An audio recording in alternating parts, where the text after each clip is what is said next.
In 1995, video games like Ristar, Super Mario World 2 Yoshi's Island, and Donkey Kong Country 2 Diddy's Kong Quest represented the pinnacle of the 2D platform genre.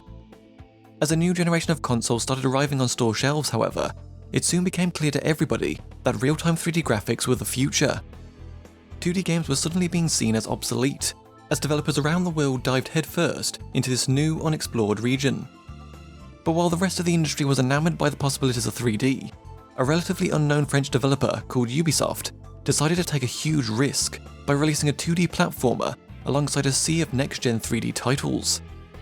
Given the changing landscape, such a decision might have been seen as foolish, but fortunately their gamble paid off, giving birth to the company's first mainline franchise and a game that pushed them into the global spotlight.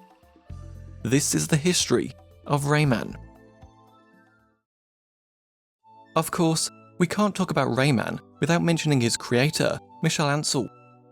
Born in 1972 on the Rock of Monaco, Ancel first discovered video games at around 6 or 7 years old, though he didn't get a chance to play a video game console until an encounter with an Atari 2600 at a friend's house in Tunisia on the North African coast. He grew up playing Nintendo's Game & Watch handhelds and spent his evenings playing Pong on the Philips Video Pack.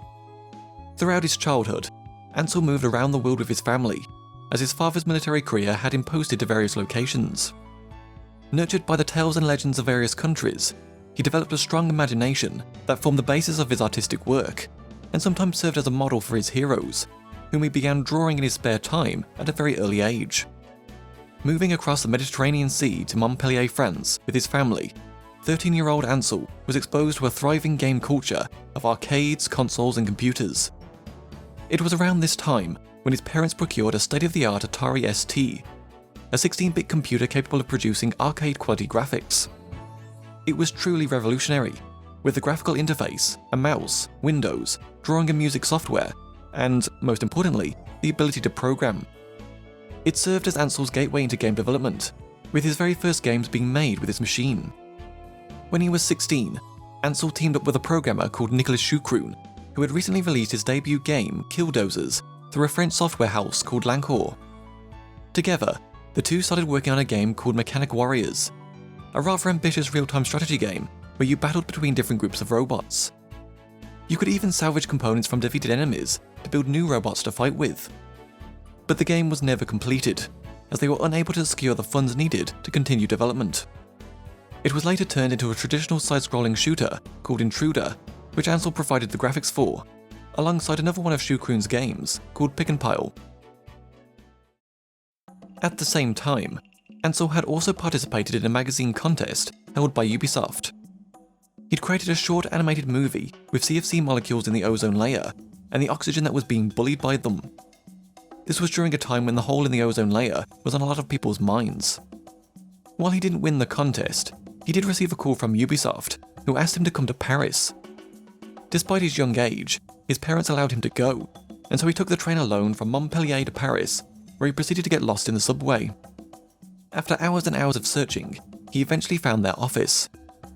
It was a small apartment building, where many people spoke different languages, which really impressed him. Not long after his arrival, they received a phone call from someone in Brittany, roughly 450 kilometers to the west of Paris, who asked if Ancel could go there. He took the train and arrived in the countryside, where a fancy taxi, a kind of limousine, was waiting to pick him up. After an hour's drive, they arrived at a castle, and it was here where he met one of the Guillemot brothers and founding members of Ubisoft, Gerard. While doing the ozone animation, Ancel had been working on a puzzle game called The Teller, or Brain Blasters as it was known everywhere else. He showed it to Gerard, who asked him to finish the game for them, which he did in about 6 months while working from home. This was the first published game that Ancel had created entirely by himself. Afterwards, Ubisoft did something rather surprising, and gave Ancel one of the very first Game Boys in France, before it had officially been released, and tasked him with coming up with something for the console. Since he didn't have the development kit, he moved to Brittany with his family to work at Ubisoft, and ended up being the first graphic artist they hired. However, it wasn't long until Ubisoft had to abandon their castle, as it quickly became evident just how impractical the building was. While making games inside a castle seemed like a cool idea, it wasn't worth the enormous costs needed to maintain it, with heating bills being especially expensive in the winter. The staff were moved to a more conventional building in Paris, However, not everyone was thrilled with the relocation, Ansel included. After half a year, he'd had enough. He wasn't comfortable in Paris as he knew nobody, and his parents weren't able to move there due to the high costs. He'd also grown frustrated with the structure at Ubisoft, as he just wanted to do everything by himself instead of waiting on other programmers. It was around this time when Ansel reconnected with a friend from his high school days, Frederick Hood. Like Ansel, Hood had also grown up learning to create games with computers, though he was more of an Amiga fan. He had landed a job at Ubisoft, where he was working on a shoot-'em-up for the Sega Mega Drive called Zodiac, that, despite being finished, never actually released. The two reconvened in Montreuil, Paris, where Ansel complained to Hood about an internal car game project that he wasn't enjoying. Then, in 1992, Ansel decided to leave Ubisoft and move back to Montpellier to start work on his next project as a freelancer. Now independent, Ansel began using a 3D modelling application on his Atari ST to create an original character he called Raytraceman, which was later shortened to just Rayman. His name came from the fact that he was a computer character developed from ray tracing. It's worth noting that Rayman wouldn't actually release for the Atari ST, despite making his first appearance on one. Ansel had first drawn Rayman when he was just a teenager. At the time, he was trying to teach himself how to draw, make music, and write code in order to realize his dream of making video games. As a child, he spent a lot of time close to rivers, chasing strange insects and climbing large trees. When you're a kid, everything seems huge and extraordinary, and so when he started work on Rayman, nature ended up playing an important role. He became kind of a favourite character of Ansel's, as it was the character that let him cut his teeth on 3D tools. However, back then, 3D wasn't very interactive, and so he converted Rayman into 2D so that he could actually interact with him. Rayman's simple, limbless design stemmed from the limitations of the rendering tools of the time. Ansel took inspiration from all kinds of Russian, Chinese, and Celtic fairy tales that he'd grown up with, borrowing different elements from each of these universes, whilst adding a more contemporary and cartoon touch, with American animator and cartoonist Tex Avery inspiring Rayman's cartoon aspects, among others. Ansel started working on Rayman alone, doing the sound, the art, the programming, and the animation by himself. He then showed Hood what he'd been working on, and with development of Zodiac finished, Hood decided to team up with him while remaining in Paris. They each took turns travelling up and down the country to see each other, ending up in little flats and 20 square meter studios. Hood's role on Rayman was providing all of the engine and tools programming for Ansel. They were both big fans of Japanese video game consoles, and Hood had very in-depth knowledge of everything gameplay related. He knew all of the Japanese games really well, so he basically knew the competition. Their sources of inspiration at the time came from games like The Legend of the Mystical Ninja, Disney's Magical Quest, and Ghouls and Ghosts. They were really into switching from one world to another, with each level being rich and quite distinct, similar to all the arcade games from that period. You'd have snow levels, volcano levels, jungle levels, etc., all of which were very clear-cut, separate stages. The reason they chose to do a side-scrolling platformer was because it felt like it was the only thing that would work. While other types of games existed, like racing games, fighting games, etc., they were both more into action-adventure titles. Games like Another World, Prince of Persia, and Karateka on the Apple II seemed like the most effective way to create something stunning with a side-view facing character like Rayman. The whole time they were working on this, they were also putting together a game design bible that gave a full overview of the proposed characters, gameplay, and levels. The final game would change dramatically from this proposal. In the design bible, Rayman was described as an electronic character created by Professor Hendrix for his nephew Jim. While in the middle of his parametric transmutation experiment, a bolt of lightning hit some power lines leading to Professor Hendrix's home, causing him to be absorbed into his machine. Meanwhile, in his bedroom, Jim is playing on his console when he suddenly sees an image of the Professor appear on his screen. The Professor asks Jim to help him out by using the electronic character he created called Rayman. You'd progress through virtual worlds, using his fists to control objects remotely, drive flying machines, change size, grab onto and swing underneath platforms, etc.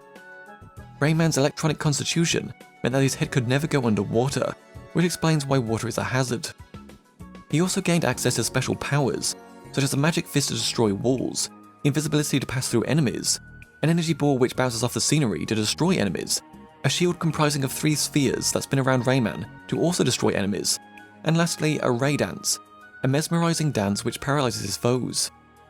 Each of the game's levels would have taken place in a different part of the computer, such as the microprocessor, the memory, the graphics card, the sound processor, etc. Inspired by the 1982 sci-fi film Tron, Ansel realised that the computer was a world in and of itself. He thought it was fascinating that you could enter this kind of universe and solve real-world problems from within it. The main antagonist of the game was a computer virus that had taken hold of the machine. They drew inspiration from the early days of computer viruses that they themselves had experienced with their Ataris and Amigas, where machines would abruptly stop working, where floppy disks got wiped, and the total panic that ensued from it. Despite taking place inside a computer, it was still a dream world.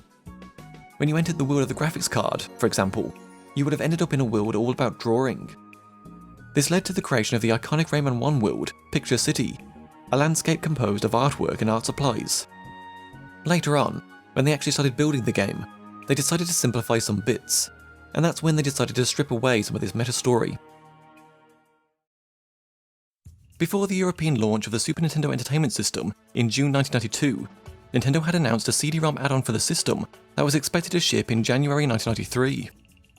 Ansel and Hood decided to release Rayman for this upcoming system, and so put together a demo and presented it alongside their 85-page game design bible to 3 of the Guillemot brothers, Gerard, Yves and Michel, as well as to Serge Asquith.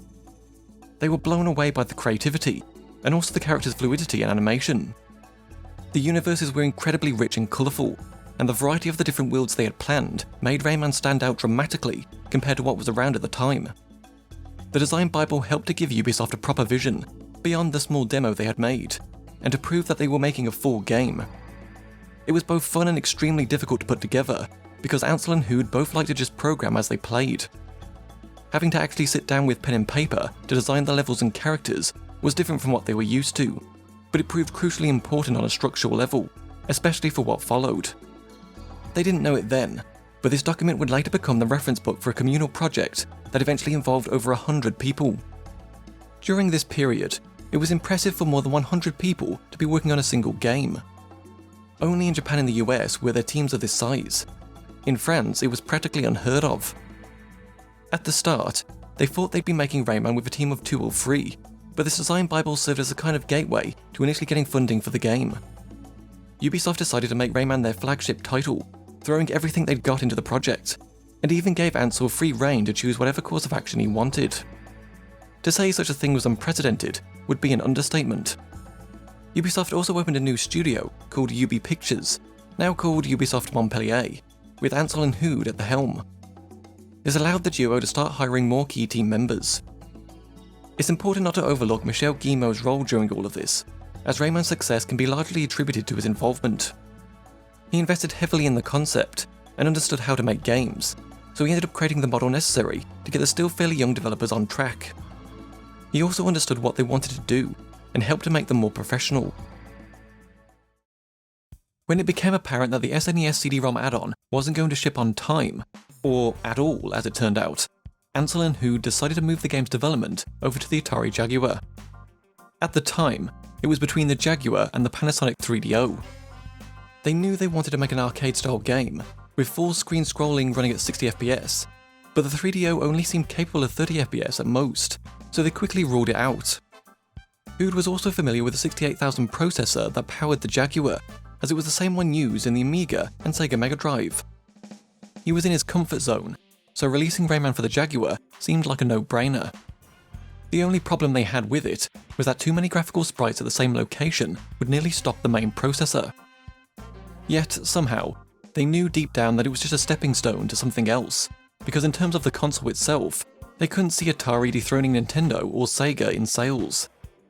So they kept pushing forward with their prototypes, and as they toiled away, a brand new console emerged that completely changed everything.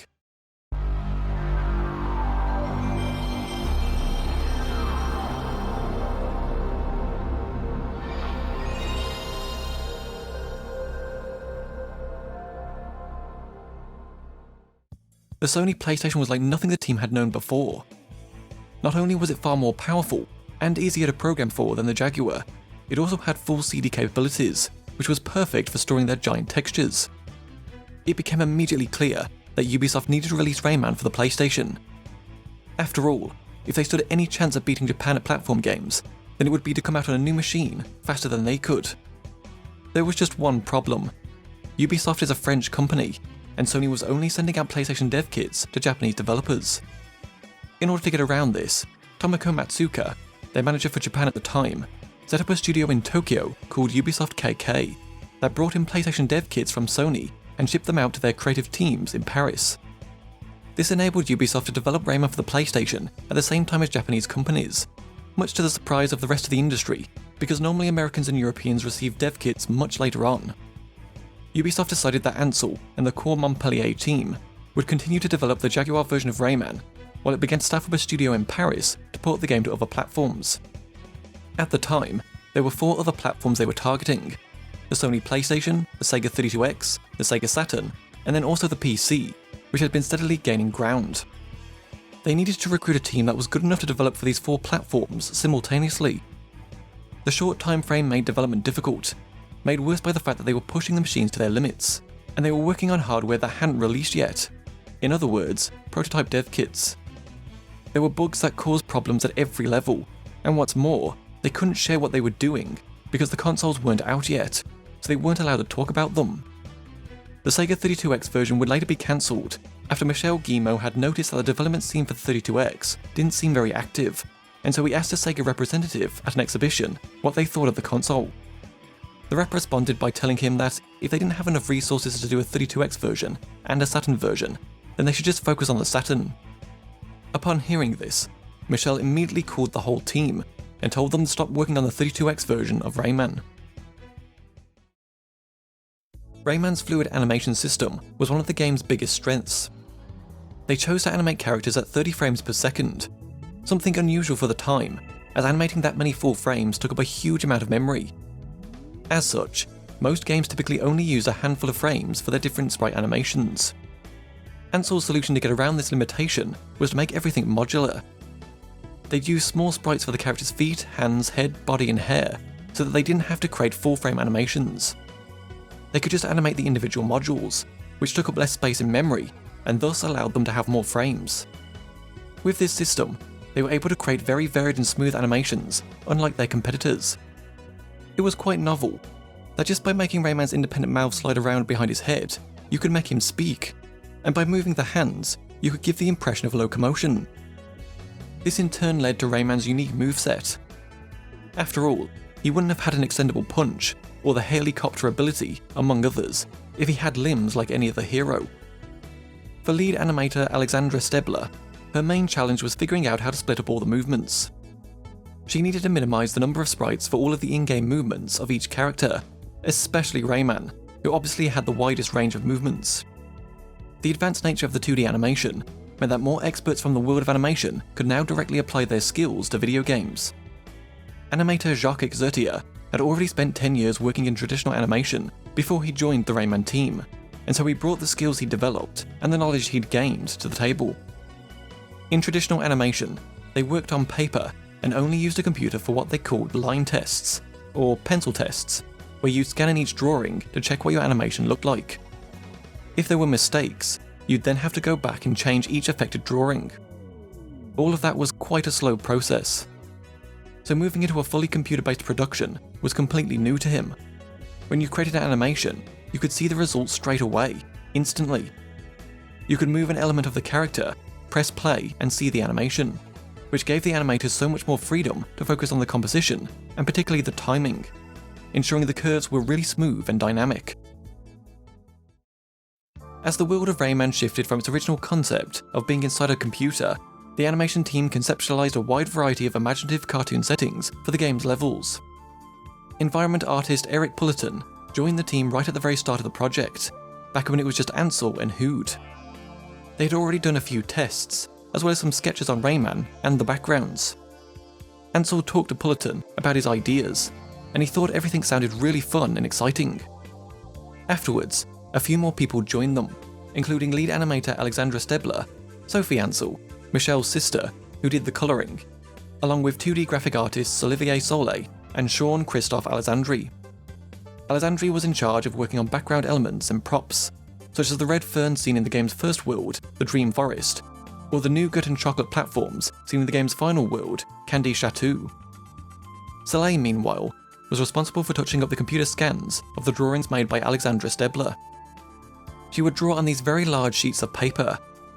They'd then scan in all the sprites, and Soleil would touch them up, colouring them in Photoshop and giving them volume, while following Ansel's directions. It's worth noting that, when they first started working on the game, Ubisoft Montpellier didn't exist. They didn't have an office workspace dedicated to creating Rayman, so they ended up working at home and at each other's places, like in someone's dining room or someone else's kitchen. Soleil had a small flat on Quai Lorhans, Montpellier. Stebler would go around there, and together the two would create the characters pixel by pixel so that they could be animated. There was a very handcrafted feel to it all, and just felt like a bunch of friends making a video game together. There were good vibes that spilled over into the game itself. Ansel had quite a clear idea of the artistic direction he was after, while still leaving plenty of creative freedom to the people working with him. On the 9th and 29th of September 1995, Rayman was officially released for the PlayStation in North America and Europe respectively, alongside the release of the console itself, with Jaguar, Saturn and MSDOS versions arriving shortly thereafter.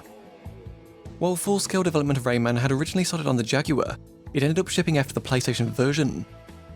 It lacked the animated video sequences that had been added to the CD-ROM versions of the game, and other features and levels worked differently. The PC version would be especially notable due to all of the additional content that was later released. Rayman was met with critical acclaim, with reviewers praising its sharp, colourful and eye-popping visuals, as well as its fun, if not at times difficult, gameplay. It turns out that the reason why Rayman was such a difficult game was because the team didn't playtest it very much, so they weren't even aware that they'd made a difficult game until it had launched. Releasing Rayman alongside the PlayStation was a stroke of genius, because when the console launched, there were only a handful of other PlayStation games on the market, so customers didn't have much reason not to give Rayman a try. Had the game released a year later, it likely wouldn't have been as big of a success, because there would have been far too many games to compete with. While the game's sales were good, it ended up taking approximately 18 months before it was able to turn a profit, because of the enormous amount of money Ubisoft had invested in its development. Fortunately, it continued to sell well, and became immensely profitable with time. By April 1996, Rayman had sold 500,000 copies worldwide, and by June 2003, sales had eclipsed more than 4 million copies worldwide. In the UK, Rayman became the best-selling PlayStation game of all time, beating both Tomb Raider 2 and Gran Turismo, which were second and third respectively. Prior to Rayman's release, the game was presented at the European Computer Trade Show in London. Sony was also at the venue, showcasing the PlayStation with games like Ridge Racer and Battle Arena Toshinden. But when they went by Sony's booth, Rayman was nowhere to be seen. When speaking to one of Sony's reps, they were simply told that 2D was over. All of the games at Sony's booth were 3D, and they absolutely did not want any 2D games present. The fact that Sony went out of their way to hide Rayman from their booth, only for it to go on to become the best-selling game in the country, was something Ansel found quite amusing. Following the release of the first game, the team immediately started work on a 2D sequel, simply titled Rayman 2. This version ultimately gave way to a fully 3D sequel called Rayman 2: The Great Escape. The 2D version of Rayman 2 used a similar technique that Rare had used for their 1994 smash hit Donkey Kong Country, whereby 3D character renders were converted into 2D sprites, such as with the cybernetic dinosaurs. They also had the game take place across multiple planes, so you could be walking on platforms in the foreground and then move to another plane in the background, an idea the team would later return to in Rayman Legends. They presented the game at E3 in May 1996 at the Los Angeles Convention Center, where Nintendo Super Mario 64 and Naughty Dog's Crash Bandicoot were also being demoed. The team was completely awestruck by these two titles. After which, Yves Guillemot made a clear decision for them to switch to 3D as well, as it was clear that this was the way to go. The transition from 2D to 3D was a bit risky, and also proved especially difficult for the team, because they had nothing to compare it to the first game. They were completely different in terms of gameplay. It didn't help that 3D at the time was still quite limited. It presented particular constraints, such as the limited number of polygons they had per character, which made transitioning Rayman's character design to 3D difficult, as he had a lot of curves. They even experimented with giving Rayman arms and legs, but quickly realised how much the absence of visual limbs belonged to the character. While the transition to 3D was difficult, it was also kind of exciting, because it brought an expressive cinematic dimension to the Rayman universe. The team was able to introduce characters with many more emotions, and create scenes with various camera angles, emphasizing the characters' actions. To avoid damaging Rayman's reputation, Ubisoft decided to start work on another 3D platformer in July 1996, called Tonic Trouble. The game was initially conceived and designed by Ansel, with him being particularly inspired by the storyline of LucasArts' Day of the Tentacle, and by the interface and travel through another world feel of The Legend of Zelda: A Link to the Past. While ideas and knowledge were shared between the two games, it's worth pointing out that they were both handled by separate teams, and were developed in parallel rather than one at a time. The technological and research aspects implemented for Tonic Trouble helped design the tech used for Rayman 2. There was a lot of back and forth discussions between the game's designers and artists, which created some friction. This friction was the result of their lack of experience. They didn't really have a definitive pipeline to use. Everything was very organic. The new 3D Tonic Trouble engine was also extremely complicated, and it was challenging to get something stable at the beginning. For the first few months of Rayman 2's development, they spent a lot of time producing assets, but in the following weeks, they were able to divide the time working on one task by 2. They could progressively work much faster. Even with this engine that didn't allow them to make many things, they had enough to develop something visually enjoyable. They also managed to get a lot of help from an engineering team at Ubisoft ANSI. They were very reactive and responsive to the other teams, and would develop whatever they needed. When development of Rayman 2 started, the team was eager to dismantle the big structure at Ubisoft, in order to prove that it was possible to make a game as big as ones with 100-person teams with only 6 people. They worked on the engine and everything else from scratch, just to prove to the higher-ups that a small team was capable of doing it, constantly fighting to remain small. They stayed as a 6-person team for a couple of months, before other people came in to help with the project. The benefit of starting small was that they were able to build their tools without other people getting frustrated that things weren't working, when the team was still just figuring out how to get 2 polygons on screen. When making the switch to 3D, Ubisoft took a big gamble by prioritizing the PC, as 3D accelerated graphics cards were becoming much more advanced than that of the PlayStation. So they created a very high definition, for the time, 3D graphics PC engine, with a budget almost 3 times larger than that of the first game, and they had managed to get the game running smoothly with large, gorgeous textures. Everything was going as planned, until one day, someone came in during development and told the team that their new target platform was the Nintendo 64. Suddenly the textures needed to be 64 by 64 pixels and could only use 16 colours. When they tried getting the game working on the N64, it was running at 30 FPS with just Rayman inside a cube. One character with 12 triangles running at 30 frames per second. Needless to say, the team had a lot of constraints they needed to work around in order to get the game running on the N64, including sacrificing all of their lovely textures that they'd made for the game. Fortunately, they were later given permission to create a Sega Dreamcast version and could use all of the original textures they'd made, so nothing was wasted. One of the biggest differences between Rayman and Rayman 2 was the scenario's greater role in the game. Now the goal was no longer to simply move from one level to the next, but to tell a story. This story-oriented approach also helped to create a much more coherent world, rather than just having a bunch of isolated levels. While designing Rayman 2, the team wanted to focus on keeping a fast pace and good rhythm to the gameplay. They noticed that most free-exploring 3D games at the time would have players spending hours exploring huge environments without anything happening, even sometimes leaving the player with a feeling of not knowing where to go or what to do. So for Rayman 2, they constantly tried to make the player progress, whilst ensuring they understood where to progress to and why. When coming up with each of the game's mechanics, what they referred to as game ingredients internally, the team created prototypes and then handed them off to the level designers so that they could play around with them and discover new combinations. If an ingredient wasn't inspiring to them, they'd throw it out, but it wasn't quite as simple as it sounds, because the team often couldn't tell if it was the level designer or the ingredient itself that was the problem, so they'd have to test each of them out themselves just to be sure. The best part of this process was when they discovered new surprises from these ideas, emerging gameplay sequences and combinations of things that they didn't expect. Each level designer needed to create ways to play with the game ingredients they were assigned to work with, such as the walking missile, or the updrafts that allow Rayman to ascend thanks to his helicopter ability, or the explosive powder keg.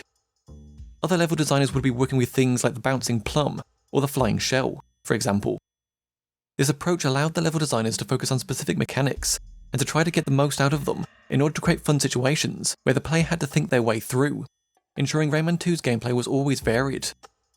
Variety quickly became Rayman 2's main direction, whether that was variety of gameplay, of situations, of environments, or of level design.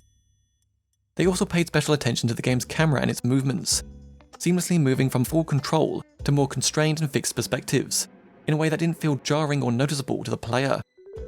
They deliberately tried to give a direction to the camera that would allow the player to focus on the action and jumps. The camera sometimes even offered 2D gameplay situations in a 3D environment. Rayman 2's controls, meanwhile, took inspiration from Super Mario 64, instead of the more commonly used, if not slightly janky, tank controls that were present in many early 3D games. To get Rayman to move around in a 3D world with the required precision needed for a platformer was a real challenge for the team. They spent a lot of time on the controls and camera to make it as fun, easy, and permissive as possible. For example, they allowed Rayman to walk a bit further over the edge of a platform in order to ensure players could succeed at jumping and avoid falling. It was subtle, but it let the player have more fun and fail less. Unlike the first Rayman game, the team actually playtested Rayman 2 from the beginning of its development, and the game was fun very early on because of this. In focus groups, the team made sure that everyone enjoyed Rayman's controls, including young kids and those who had never played a 3D game before, whilst also ensuring the difficulty of the game was set correctly. That way, the game would be relatively accessible to a large audience, and they'd be able to avoid having any millimeter difficulty, even for expert players. However, the most difficult part of Rayman 2's development was not balancing the game, but rather in teaching all of the young artists and level designers that Ubisoft had brought on to help with the project. A lot of the art for Rayman 2 was made by beginners, many of whom were just coming out of art college and had never seen or worked on a video game before. This became somewhat of a challenge for the team, as they had to explain to the artists the constraints of polygons and efficiency. The transition from Rayman to Rayman 2 also required some game design changes. Shooting energy balls instead of launching Rayman's fists was one such change, and the longer helicopter glide, as well as allowing the use of updrafts, was another. They also adjusted the descending speed of the helicopter ability in order to give players more time to control Rayman's directions. The majority of Rayman 2's new mechanics came from the aforementioned game ingredients, and from the interactions with these ingredients, such as water skiing with Sam the Water Snake, or bouncing on giant cobwebs. They also needed to be able to preserve the original game's spirit, which was tricky when adding a new dimension into the mix. Part of the Rayman 2 team came from the first Rayman project, ensuring some coherence. They wanted to keep the small puzzles aspect, where the player's challenge was to think about the game's ingredients in order to make progress, or to find rewards here and there. They didn't want the challenge to come from the character controls or the camera management. They wanted the use of these game ingredients by the player to be the hardships to overcome. The Studio Ghibli film My Neighbor Totoro inspired the game's colour palette, and the final boss took inspiration from the robots in Castle in the Sky. It was also animated in a very cartoonish and snappy way by animators who were making their first game, having only worked on paper before. The game's levels were each designed by two-person teams, consisting of one graphic designer who built the graphic elements of the level, and one director who created gaming experiences using said elements. One level in particular, Beneath the Sanctuary of Rock and Lava, caused quite the commotion towards the end of the game's development, thanks to some wriggling roots that one member of the team noticed looked kind of unseemly at certain points. Basically, they discovered a place where there were two roots with spikes going in and out repeatedly in a most inappropriate way for a children's game. Ubisoft naturally wanted it removed, but the team never did, and they are still present in the final game. After 2.5 years of development, Rayman 2: The Great Escape was released for the Nintendo 64 and PCs on the 29th of October 1999 in Europe and November 1999 in North America, with Dreamcast and PlayStation versions arriving shortly thereafter. An enhanced PlayStation 2 port called Rayman Revolution and a Game Boy Color game called Rayman 2 Forever were also released. Rayman 2 received a universal acclaim, with reviewers praising the game's whimsical creativity, and IGN even going as far as to hail it as, quote, the next evolution in gaming. By December 2001, the Rayman franchise had topped 10.5 million copies worldwide, and Ubisoft was quick to capitalize on its success. Following the game's release, they produced an animated series, appropriately called Rayman the Animated Series, or Rayman the TV Series, However, only 4 episodes were ever made before the series was cancelled. An educational series of Rayman games, titled Rayman Jr. or Rayman Brain Games, were released for the PlayStation from 2000 to 2001. Each title used an adapted version of the original Rayman engine, coupled with information from the school curriculum, to offer an innovative approach to learning maths and English. For Rayman to succeed in his quest, players were required to answer specific questions along the way, based on mathematics and reading topics. There were also activity packs and French Riv Rayman games available for the PC. Ubisoft also ported Rayman's first adventure to new platforms, including a Game Boy Color version in 2000, which, despite its name, was actually a unique game with completely different levels and gameplay. A Game Boy Advance version in 2001, appropriately called Rayman Advance, which was actually based on the original game, although many changes were made to the gameplay to decrease its difficulty, such as giving Rayman more health and making bosses easier to defeat, as well as a version made for personal digital assistants, or PDAs, like the Palm and the Pocket PC, which were popular in the years before smartphones.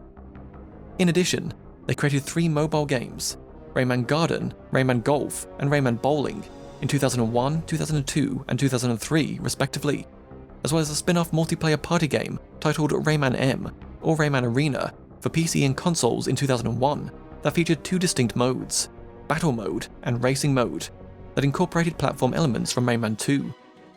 The game was panned by critics for its lack of originality. A downgraded PlayStation port called Rayman Rush was also produced, but this version only contained the racing mode.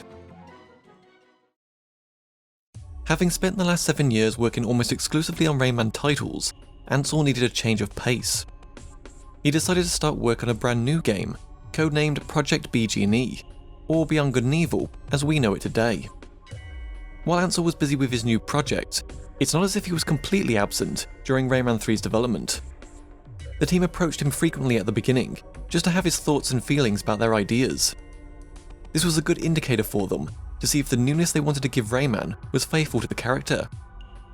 With the power and flexibility of next-gen consoles, the team wanted to overhaul Rayman's look, rather than use an existing model. They remodeled him completely from scratch, using many more polygons for areas like the face and hands, to give him a much wider range of expressions. Ansel helped to refine the team's ideas, and was quite positive about the new design they'd created, as it got back to the not-to-be-taken-seriously roots of the original Rayman that was lost a little in Rayman 2. In addition to overhauling Rayman's model, the team also explored different special effects and superpowers to give Rayman all kinds of dramatic expressions and to play up his cartoonish edge. Rayman 3 was also the first game in the series to offer new outfits for Rayman, each of which imbued him with a special ability temporarily. Since most of the team had worked on previous Rayman games, they had a lot of crazy ideas for Rayman 3. Project manager Ahmed Khalifa did his best to stimulate the team's imagination, believing that the key to making a great Rayman game would be to cultivate the team's range of creativity to create a visually dynamic universe. For Rayman 3, they wanted to delve into the dark, unexplored realms of Rayman's world, and move away from the stale old desert, beach and mountain locations that appeared in platformers all too frequently. As such, they came up with a bunch of visually complex settings that varied greatly from one area to the next. The game starts out at night, in a forest filled with giant luminescent mushrooms that sparkle in the dark, and by the end of the game, the player would have travelled through shimmering temples, barren lands with bones shooting out of burning sands, dark deadlands full of forgotten stone gods, and a hoodlum factory powered by strange machines. When developing Rayman 3's mechanics, the team wanted to ensure the high action experience of the first 2 games remained intact, whilst also exploring how to change some of the gameplay elements. They kept Rayman's trademark moves, but used his modularity in new ways, like having him throw his 2 fists differently, or using his feet as a car. They also added new possibilities, with 5 time-limited superpowers. One of the biggest challenges for the team was trying to keep the essence of the original Rayman, whilst giving it a freshness that didn't betray long-time fans. Fortunately, Rayman's universe was already so rich with craziness that new and fun ideas emerged naturally. When developing the Hoodlum AI, the team built them to think independently, so that even when they're attacking in an organised group, they'll still act for themselves and be pretty tough to predict, in order to provide players with a challenge. They actually came up with this idea after playing Valve's Half-Life. They looked at the scripted events in the game and thought this kind of experience could change the basic fight you always see in platform games.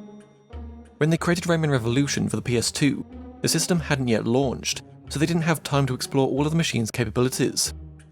By the time work on Rayman 3 had started though, they'd gotten to know the hardware much better and could better take advantage of it. They used a different engine that was specifically optimized with the types of effects they wanted in the game. For the visual aspect, they approached it quite differently from other games. First, they had the artist's approach, with illustrators and graphic designers, and then they produced special tools and effects with engineers, so that they could apply that artist's vision. Since their lead version was the PS2, the engine and special effects were optimized for that console. Specific teams were then put in charge of adapting the engine and special effects to the other platforms. For the GameCube version, they had a special team take advantage of the GameCube to Game Boy Advance link cable. For the Xbox version, they specifically worked on the brightness of the textures and the sound engine. Naturally, they encountered various difficulties adapting the same content for different hardware.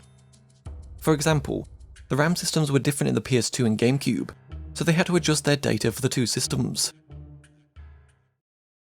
Rayman 3 Hoodlum Havoc was released for the GameCube and Game Boy Advance on the 21st of February 2003 in Europe, and on the 4th of March 2003 in North America, with PS2, Xbox and PC versions arriving shortly thereafter. The game received generally positive reviews, but many critics agreed that, while Rayman 3 certainly wasn't a bad game by any means, it also wasn't quite as impressive as its predecessor. Ansel, meanwhile, appreciated the freshness of Rayman 3, but also believed he would have made the game differently had he been more involved. Within just 2 weeks of the game's launch, Rayman 3 had managed to sell over 1 million copies worldwide. In the following years, Rayman, Rayman 2 The Great Escape, and Rayman 3 Hoodlum Havoc had combined sales of over 20 million copies worldwide, making Rayman the first legitimate hit series in Ubisoft history. In 2005, a follow-up to the Game Boy Advance version of Rayman 3 was released, called Rayman Hoodlum's Revenge, and was the first Rayman title to feature an isometric perspective, instead of being a more traditional 2D side-scrolling platformer like its predecessors. And in 2009, a spin-off kart racing game for BlackBerry phones, appropriately called Rayman Kart, was released, with an uncanny resemblance to Mario Kart Super Circuit for the Game Boy Advance. Following the completion of Rayman 3 and Beyond Good and Evil in 2003, the Ubisoft Montpellier team started work on a video game adaptation of Peter Jackson's King Kong, and thus was unable to begin work on a fourth Rayman title. So in early 2005, Ubisoft decided to hand off development of the next Rayman game to Phoenix Studio, making them the first development studio outside of Ubisoft to tackle a mainline Rayman game. Thanks to the brilliant investigative work of Liam Robinson, we now know what this game was planned to be. Despite working under the title Rayman 4, the game was actually going to be a full reboot of the series. It was conceived as a revival of Rayman, and took the majority of its inspiration from the first two games, in order to bring the series back to its roots. To accomplish this, they intended to reimagine levels from these two titles, with levels like Bandland getting their first proper 3D rendition. Rayman 4 would have started in a video game training camp for heroes. The player would learn the basic controls, before waiting to be chosen by a player in the real world, with each inhabitant of the game being completely self-aware that they're inside a video game. The behaviour of each character would then be influenced by each player's personality, with one example being a seriously ill child controlling another Rayman. Very little of the game's story, outside of the general concept, had been figured out. There wasn't even a main villain. The closest they had was Dark Rayman from the first game, who the player would encounter later on. The power-ups from Rayman 3 were also planned to play a major role in the game's levels, though many of them never actually made it into any build of the game. Additionally, they created several quirky transformations for the player to acquire, hoping it would inject plenty of variety into the gameplay. There were also planned vehicles as well, one of which was a giant Rayman-shaped mech that could be piloted at various points throughout the game. The game was in development for around 10 months, with a great deal of pre-production being spent carefully crafting the art of each level, along with some prototyping. But in late 2005, all work on the project suddenly came to a halt. At E3 of that year, Nintendo had unveiled their latest console, codenamed Revolution, or the Wii as we know it today. While the announcement had been expected, it still managed to worry certain members of Ubisoft, who feared the success of their late GameCube projects, including Rayman 4. Not long after, Ubisoft began receiving the first batch of development kits for the console, right as work on the King Kong game was drawing to a close. Ansel had previously been too busy to contribute towards Phoenix's Rayman 4 game, but as development of King Kong wrapped up, they began exploring new ideas, and a small team started pre-production, working on prototypes for the next Rayman game. It was at this point that Ubisoft decided to cancel Phoenix's Rayman 4 game and reverted back to Ubisoft Montpellier to handle the next Rayman instead. Development soon picked up once King Kong went gold, with the entire Montpellier team, around 70 people, switching over to the new Rayman, with the goal to release the game on next-gen consoles for the Christmas holiday season.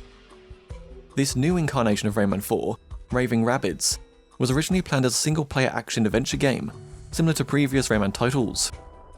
There were no plans of having any multiplayer, as the team wanted to focus on offering a great single-player experience instead. The game was going to be completely open, allowing players to freely navigate and move from situation to situation, with different companions, items, or dark creatures. An early trailer for Rayman Raving Rabbids showcased what this earlier build of the game looked like, while also demonstrating the Wii's unique motion controls and how the game would potentially make use of them. However, this build of the game was very different from what players eventually got. At some point during development, Ansel realised that making the same kind of adventure game he would have made for the PS2 wasn't going to work, and so the team moved to a more party-focused game which better fit the Wii console. Rayman Raving Rabbids was released on the Wii on the 19th of November 2006 in North America and the 8th of December 2006 in Europe, alongside the release of the console itself, with PS2, PC, Game Boy Advance, Nintendo DS, and Xbox 360 versions arriving shortly thereafter. Despite the game's rather significant changes, it still received positive reviews, with critics praising the game's sick sense of humour and heavy emphasis on fun, as well as the design of the Rabbids themselves, though some of the mini-games were criticised for being mediocre. Since Ubisoft now considers the Rabbids to be their own separate franchise, I won't go over each and every instalment. Suffice it to say, the game sold well, so many sequels were released, and by 2014, the Rabbids franchise had collectively sold 14 million copies worldwide. While the Rabbids games were far from unsuccessful, they weren't exactly what you'd call true Rayman games, at least not in the eyes of fans. The Rayman community was hungry for a new platform game, and, as luck would have it, their prayers were about to be answered. At Ubisoft's E3 2010 press conference, Rayman Origins was officially revealed to the public. The game was originally intended to be released in an episodic format, as big games took too much time to create, and the team believed that episodes would allow them to imagine a longer, more developed saga. The first episode was set to release in time for Christmas 2010, with the remaining episodes launching in 2011. But by May 2011, reports started circulating that Rayman Origins was no longer episodic, and was in fact a full retail release, set to launch in the holiday season. The reports turned out to be true, and the reason for this change was due to the game being power-up based. The team realised that it'd be better to have levels that tease players about a new power that you could then go back and use to explore new locations once you'd unlocked them. This was very hard to do with episodic content, as a player might not purchase all of the previous installments. The initial idea for Rayman Origins first came about when Ansel wanted to create something with a small team. The project started with just 5 people, but eventually grew to almost 100 people over the course of its development. Ansel began by putting together a small team to create some tests in a new 2D engine they were developing. All an artist had to do was paint a concept, cut a piece out, save it out in an alpha channel, drag and drop it, and it was in the engine, ready to be scaled, moved, rotated, coloured, etc. It was extremely easy for artists and designers to create content in this engine, because it was built with the artists in mind. They called this the UbiArt framework, and it was specifically built for Rayman Origins by the Ubisoft Montpellier team. With this tool, a graphic artist was not only able to express their ideas in the form of just a simple picture, but with an actual playable prototype, allowing the team's creativity to flourish. In other engines, it was often difficult to modify the game or add new content because you needed to do a dozen other things before you could implement what you wanted, stifling creativity. The UbiArt framework was liberating because it had no such restrictions. For Rayman Origins, the team focused on creating surprises for the player. They wanted to recreate the same feeling you had when playing classic 16-bit platformers, where you'd always wonder what was next, and where players were rewarded through exploration. Ansel loved the idea of letting the player play at their own pace, whether that be to simply reach the end of the level, or to stay longer and discover all of the level's secrets. When developing the game, Ansel worked with narrative director Gabriel Schrager to think about the characters they wanted to bring back and how to create a more coherent universe so that new players, who had never played a Rayman game before, could explore this universe for the first time and not feel lost. According to art producer Celine Tellier, the team wanted to revisit all of the joys of the first Rayman game, a platformer with lots of visual richness. Rayman 1 was made by artists from outside the video game industry, and they wanted Rayman Origins to be the same.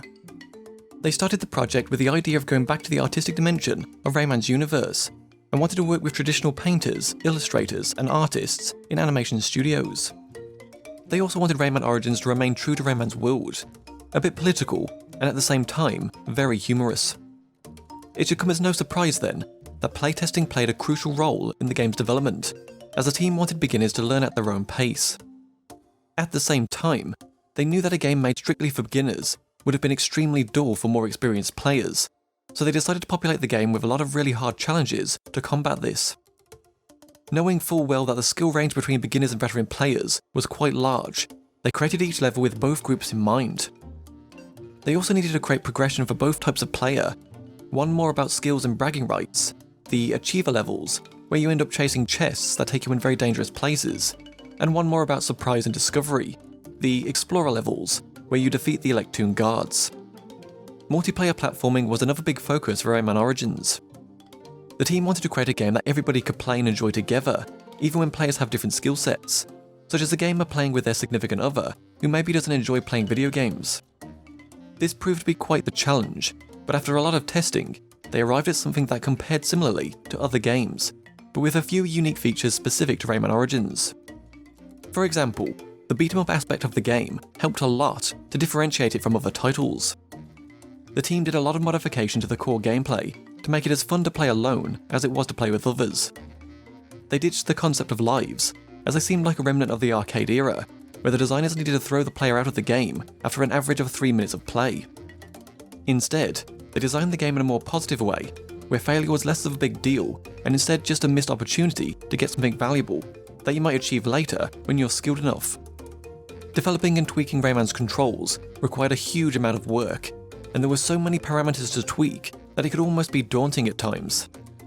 But considering these controls were the base of the whole game, if they didn't work properly, it could have ruined the entire experience. After 2 years of development, Rayman Origins was released for the Wii, PS3, and Xbox 360 on the 15th of November 2011 in North America, and on the 25th of November 2011 in Europe, with PlayStation Vita, PC, and Nintendo 3DS versions arriving a year later. The game received widespread critical acclaim, with reviewers praising its gorgeous visuals, tight controls, and perfectly judged difficulty curve. However, despite being widely lauded, Rayman Origins was only able to sell 50,000 copies during its first 4 weeks on sale in the US. The UK fared similarly poorly, with the game failing to break into the top 40 during its debut week. It didn't help that Rayman Origins released during a difficult time, surrounded by huge AAA titles, including The Elder Scrolls V Skyrim, Uncharted 3 Drake's Deception, and Batman Arkham City. The Rayman brand had also been inactive for several years, and people didn't really know what to expect from this new title, which likely explains why sales were slow at the beginning.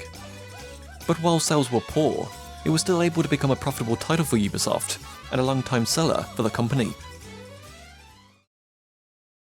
After work on Rayman Origins had wrapped up, the team was asked if they were interested in making a sequel. Since many of them wanted to stay on and begin a new adventure, they were more than happy to start work when a sequel was greenlit.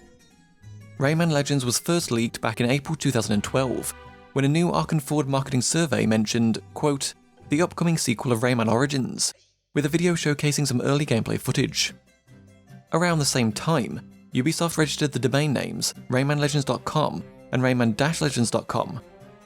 Not long after this, a trailer of Rayman Legends for Nintendo's Wii U was leaked, showcasing the console's graphical power, touchscreen tablet, and near-field communication capabilities. Ubisoft responded directly to the leak by confirming that Rayman Legends was in fact in development, but that the leaked video was, quote, intended as a purely internal demonstrative video and in no way represents the final game, the final console, or their features. At the start of Rayman Legends development, the team decided that they wanted to have more diversity than Rayman Origins. They wanted every level to bring something new and different to the table, to keep on surprising players throughout their adventure. They also wanted to make sure that the game would have a bigger scope, so they decided to add an online challenge mode and a football minigame called Kung Foot. These additions, plus the 40 modified levels from Rayman Origins, helped to make Rayman Legends feel twice as large. The first key idea they had was for each of the worlds to be inspired by famous myths or legends. This way, They could all think along the same lines and come up with many crazy ideas. Ubisoft was very keen on having the team take risks with Rayman Legends, so they decided to begin development on Nintendo's Wii U, as it was an area of experimentation. The Wii U inspired all of the touch gameplay surrounding Murphy and the co-op experience associated with it. Controlling Murphy on the Wii U gamepad to open up the path for other players proved to be a really great gameplay experience that was perfect for the team, because it also added a lot of diversity to the game, which is what they wanted. The UbiArt framework also received a lot of improvements, such as added online multiplayer, a dynamic lighting system, touchscreen gameplay, and support for 3D elements, which all helped to give the feeling that Rayman's world was alive. Another difference in Rayman Legends was the addition of musical levels, where the rhythm of the music dictates the pace of the action. These levels first came about after an internal meeting, where they showed a video to Ubisoft CEO Yves Guillemot of one of their level designers playing a very difficult level in the game. They wanted to make it as fun as possible, so they added the heavy metal track Antisocial by Trust, and synced it to the actions of the player. Everyone loved it, but when it came to actually turning this idea into a real gameplay experience, the team needed to do a lot of iterations, because it wasn't easy to synchronize, and they needed players to still feel in control of what was happening on screen. When designing the game's levels, the team made sure that speedruns were possible, meaning a player could finish them in one run without stopping or waiting too much. They also spent a lot of time thinking about how to please different types of players. They figured that, most of the time, simply finishing a level shouldn't be too hard or frustrating, but collecting all of the elements hidden in a level, like the teensies for example, should be a lot harder. The macro structure of Rayman Legends was also built around this idea, with the game having a much more open structure, with several levels unlocked at the same time, guaranteeing that players would never get stuck.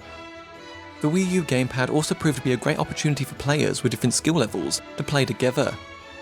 The team knew that anyone could play on a touchscreen nowadays, like a little kid or someone who doesn't know how to use a game controller, so someone who had never played a game before could control Murphy on the Wii U gamepad, while the more experienced players would control classic characters on the TV. It was also important to avoid putting too much information on the screen that served no real purpose, so that it wouldn't confuse players. This was especially true for the Wii U version, which could have up to 5 players at once. If everyone had a complex HUD, it could get very confusing very quickly. Throughout the game's development, the team found a lot of ways to improve the controls, even though they were already working great in Rayman Origins. One example of this was with the air attack move. In Rayman Origins, the player would lose their momentum when performing this action, but in Rayman Legends, the team changed it so you didn't lose the speed of your jump, and they discovered players were more likely to use this move as a result. Rayman Legends was originally developed as a Wii U exclusive, and was supposed to launch alongside the console on the 18th of November 2012, but was later delayed to February 2013. When it became clear that the Wii U was a commercial flop, Ubisoft decided to delay the game again, this time by 6 months, and make it a multi-platform release instead. The game's delay gave the team time to include a lot of things that they couldn't put into the first version. At the end of a game's development, there are always cool ideas left on the table, because it's impossible to include absolutely everything, but with the delay, they were able to add everything they wanted to. For example, they added giant 3D bosses at the end of each world, and also added invasion levels, where players have to race against the clock to save teensies attached to rockets that are about to take off. When porting the game to the PS3, Xbox 360, and PC, the team spent a lot of time thinking about how best to adapt Murphy's gameplay, which used the touchscreen of the Wii U gamepad. It was important for them to keep Murphy as one of the main characters, because he brought a lot of diversity to the game, but they needed to change the gameplay related to him to make sure it would still work well on these other platforms. They settled on the idea of Murphy moving by himself, stopping at elements that he could interact with. Then, with a simple button press, the player would be able to give orders to Murphy to carry out his specific actions. This change required the team to modify entire levels in these versions of the game. While the delay did give them time to add in the features they wanted, and polish up the game further, it didn't exactly go over well with fans. A pair of which journeyed to Ubisoft Montpellier in order to protest the delay, and Ansel made the ill-advised decision to be photographed with them. When he arrived at work that morning, he saw the two fans holding a Save Rayman placard. They asked him to come take a picture with them, and the photos soon appeared online, raising eyebrows within Ubisoft itself, with the initial reaction being that he and his studio were the ones protesting the company's decision. That isn't to say that some developers weren't annoyed at the decision. A former Ubisoft employee, who left the company at the end of January 2013, explained that they had just finished a crunch period to get the Wii U version ready. They'd been practically working overtime since May, preparing for E3, and then almost a demo per month for other venues and storefronts, whilst also trying to actually finish the game at the same time. The first delay from the Wii U's launch to February 2013 came about because it was obvious that they couldn't finish the game on time, but they gave it their all to have it ready by February, only to then be told that the game was being delayed again. Considering that many members of the team had barely been able to see their spouses, kids and friends for months because of the crunch period, this was a rather bitter pill for some of them to swallow.